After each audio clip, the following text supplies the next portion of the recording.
చంద్రబాబు నాయుడు గారి 2 ఉగ్రవాద దినపత్రికల్లో జగన్మోహన్ రెడ్డి గారి మీద, జగన్మోహన్ రెడ్డి గారి కుటుంబ సభ్యులపైన, వైఎస్ఆర్ కాంగ్రెస్ పార్టీ పైన నిరంతరం బుర్ర చల్లేటటువంటి వార్తలు. ఆ వార్త రాస్తూనే పాప వాళ్ళు అడ్డంగా దొరికిపోతారు. ఎందుకంటే వాళ్ళు హైదరాబాద్లో కూర్చొని ఆంధ్రజ్యోతి, ఈనాడు ఆంధ్రప్రదేశ్లో అమ్ముతున్నటువంటి 99 రూపాయల సుమో విస్కీని, షార్ట్ విస్కీని, బెంగళూరు మాల్టెడ్, కేరళ మాల్టెడ్ విస్కీని మొత్తాన్ని కలిపి మిక్స్ చేసుకొని వాళ్ళు తాగి వార్తలు రాస్తూ ఉంటారు. రాసినప్పుడు అంతకుముందు వాళ్ళు తాగినప్పుడు ఏం రాశారు, ఇప్పుడు తాగి ఏం రాస్తున్నారో వాళ్ళు మర్చిపోతారు. మర్చిపోయే ఇలాంటి హెడ్డింగ్లు పెట్టి దొరికిపోతారు. ఇప్పుడు మీరు ఇక్కడ క్లియర్గా చూడండి, బరిలోకి భారతి అని హెడ్డింగ్ పెట్టారు. అంటే భారతమ్మ గారు వైసీపీ ముఖ్య నేతలతో మాటామంతి జరుపుతున్నారంట. కొన్నాళ్ళు చాప కింద నీరులో వ్యవహారం నడుస్తుందంట. భారతి ఎంట్రీపై పార్టీలో కలకలం అంట. భారత్ ఎంట్రీపై పార్టీలో కలకలం అని హెడ్డింగ్ పెట్టారు. సరే, ఈ కలకలం గురించి మాట్లాడుకునే ముందు వాళ్ళు పైన రాసినటువంటి హెడ్డింగ్, ఇన్నాళ్ళు బిజినెస్ వ్యవహారాలు మినహా ప్రత్యక్ష రాజకీయాలకు దూరంగా ఉన్న ఆమె ఇప్పుడు వైసీపీ నేతలతో మాటామంతి జరుపుతున్నారు. ఇన్నాళ్ళు ఆమె రాజకీయాలకు దూరంగా ఉన్నారని మీరే రాశారు. కానీ మేము అధికారంలో ఉన్నప్పుడు మీ ఈ బూత్ కిట్టు, ఈ బూత్ పత్రికలో రాసినటువంటి వార్త ఏంటి, భారతమ్మ గారు ప్రభుత్వాల్లో ఇన్వాల్వ్ అవుతున్నారు, ప్రభుత్వ వ్యవహారాల్లో జోక్యం చేసేసుకుంటున్నారు, రాజ్యాంగేతర శక్తిగా వ్యవహరిస్తున్నారు. ఇవన్నీ నువ్వే కదా రాసింది బూత్ వార్తలు. మళ్ళీ ఈరోజు నువ్వే రాస్తూ మళ్ళీ అడ్డంగా దొరికిపోయావు. అంటే ఎన్నాళ్ళు నువ్వు మళ్ళీ లోపలికి వెళ్తున్నావు. 2012లో జగన్ అరెస్ట్ అయినప్పుడు 2019 ఎన్నికల సమయంలో మాత్రమే ఆమె సొంత గడ్డలో ఎన్నికల ప్రచారంలో పాల్గొన్నారు. ఓన్లీ సొంత గడ్డలోనే, అంటే పులివెందులలో, అక్కడ కడప, ఇక్కడే ఆమె ఎన్నికల ప్రచారంలో పాల్గొన్నారు. ఇంకెక్కడ పొలిటికల్ గా అసలు ఏ కార్యక్రమంలో పాల్గొనలేదు. ఇది క్లియర్ కదా. మరి నువ్వే ఆ రోజు రాజ్యాంగేతర శక్తి అని చెప్పి తప్పుడు వార్త రాశావు. మళ్ళీ ఈరోజు చూస్తే కలకలం. కలకలం ఏంటి? ఎవరి కలకలం? భారతమ్మ గారు రాజకీయాల్లోకి వస్తే వైఎస్ఆర్ కాంగ్రెస్ పార్టీకి ఇంకా అడ్వాంటేజ్ ఉంటుంది. కలకలం రేగేది ఎవరిలో? తెలుగుదేశం, ఆ కూటమి నాయకుల్లో కలకలం రేపుతున్నట్టుందా? ప్రస్తుతం మీరేమి కలవరం చెందొద్దు. ప్రస్తుతం మీరు ఆందోళన చెందాల్సిన పని లేదు. భారతమ్మ గారు ప్రస్తుతం రాజకీయాల్లో రావట్లా.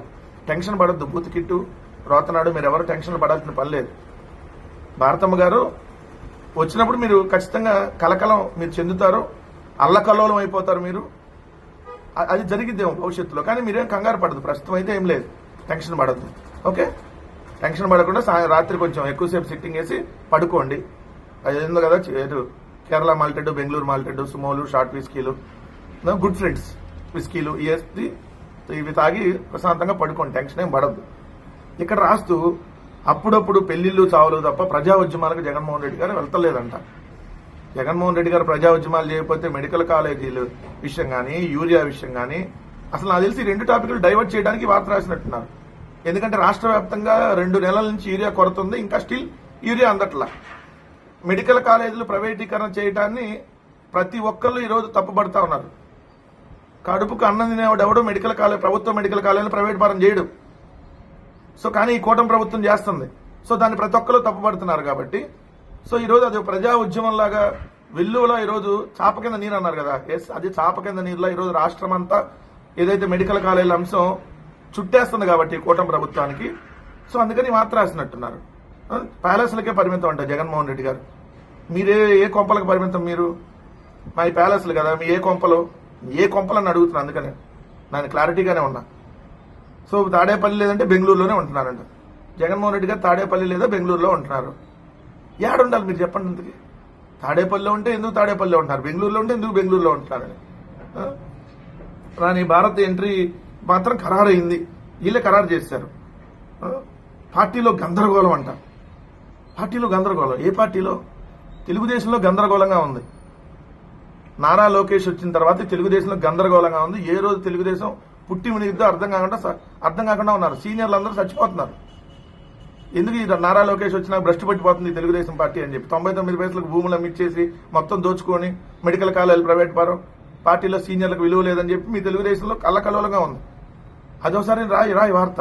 మా పార్టీ బాగానే ఉంది, బ్రహ్మాండంగా ఉంది. మొన్న ఈవీఎంల ద్వారా మీరు ఎంత మేనేజ్ చేసినా 40% ఓటింగ్ ఉంది. ఇప్పుడు ఇంకా పెరిగింది. అది ఇంకొక 5% ఈ పార్టీకి మాకు పెరిగింది. పార్టీ నేతలకు ఆయనకు అగాధం పెరుగుతుంది. కార్యకర్తలతో సరే నాయకుడు లేకుంటే పోరాటాలు ఏంటంటే కేడర్కి అర్థం కావట్లా. మా నాయకుడు రాకుండానే మా పోరాటాలు ఎలా ఉన్నాయో చూస్తున్నావు కదా. ఉనికి సస్తా ఉన్నారు మీరు. అందుకనే కదా హౌస్ అరెస్టులు, దాడులు మా మీద. మొన్నటికి మన యూరియా మెడికల్ కాలేజ్ విషయంలో ఆర్భాటం చేస్తే తుస్సు అనిపించారంట. ఇక్కడే అర్థమైంది రాత్రి నువ్వు ఎంత ఎక్కువ సుమో, ఎక్కువ షాట్, ఎక్కువ గుడ్ ఫ్రెండ్స్ అయిందనేది. జగన్ కి ఆత్మగా చెప్పుకునే సజ్జల రామకృష్ణారెడ్డి ప్రెస్ మీట్లు పెట్టి సమస్యను మరింత జటిలం చేస్తున్నారు. పార్టీలో ఉన్న అసంతృప్తిని సర్దుమనచడానికి జగన్ నుంచి ఎలాంటి ప్రయత్నాలు జరగట్లేదని జగన్ సత్యం. జగన్ గారికి ఆత్మని ఎప్పుడు సజ్జల రామకృష్ణారెడ్డి గారు చెప్పుకోవాలి. జగన్మోహన్ రెడ్డి గారికి నమ్మిన బంటు ఆయన ఎప్పుడు నేను ఆత్మని చెప్పుకోవాలి ఈరోజు. సో ఆయన మా పార్టీకి నిరంతరం 24 గంటలు పనిచేసేటటువంటి వ్యక్తి. 175 నియోజకవర్గాన్ని కోఆర్డినేట్ చేసుకునేటటువంటి స్టేట్ కోఆర్డినేటర్ గా ఆయన పడేటటువంటి కష్టం మీకు తెలియదు. ఊరకు బుర్ర జల్లడానికి చేస్తారు. ఏ సమస్య వచ్చినా పరిష్కరించేది ఆయన అక్కడ. సో ఆయన మీద తప్పుడు వార్తలు రోజు రాయటం మీకు అలవాటు. పరిస్థితి ఇలానే కొనసాగితే కొద్ది కాలానికి పార్టీ తెరమరుగవుతుందని కొందరు నేతల అభిప్రాయాలతో భారత అప్రమత్తమైనట్టు తెలుస్తుంది. మీ దుంపల దగ్గర రాసినప్పుడు చూసుకోవాలి కదా ఏ పార్టీ తెరమరుగవుతుందో. భవిష్యత్తులో మీరు చూస్తారు కదా. తెలుగుదేశం పార్టీ వ్యవస్థాపక అధ్యక్షులు నందమూరి తారక రామారావు గారు అయితే తెలుగుదేశం పార్టీ ఆఖరికి దాన్ని అంటే క్లోజ్ చేసేటటువంటి ఇది నారా లోకేష్ అనేది క్లియర్. ఎందుకంటే అయిపోయింది.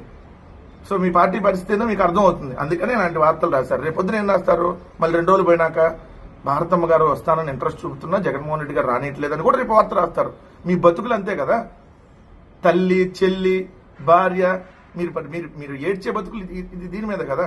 అయినా మహిళలను అడ్డం పెట్టుకొని నీచాతి నీచమైన రాజకీయాలు చేయడం మీకు అలవాటు.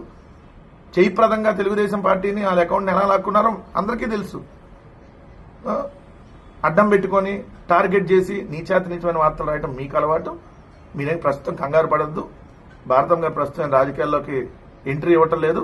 మీరు ప్రశాంతంగా రాత్రి కిరణ్, బూత్ కిట్టు ఇద్దరు కలిసి పంచిగా సిట్టింగ్ వేసుకొని ప్రశాంతంగా ఉండండి. టెన్షన్ ఏం లేదు. తెలుగుదేశం పార్టీ ఆఖరికి దాన్ని అంటే క్లోజ్ చేసేటటువంటి ఇది నారా లోకేష్ అనేది క్లియర్. ఎందుకంటే అయిపోయింది.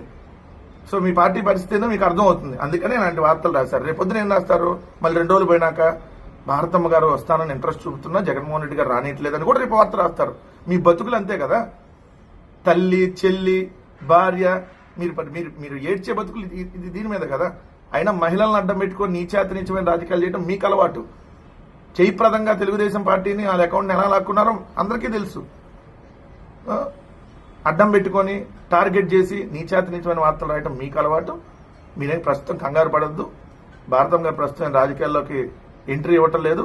మీరు ప్రశాంతంగా రాత్రి కిరణ్, బూత్ కిట్టు ఇద్దరు కలిసి పంచిగా సిట్టింగ్ వేసుకొని ప్రశాంతంగా ఉండండి. టెన్షన్ ఏం లేదు.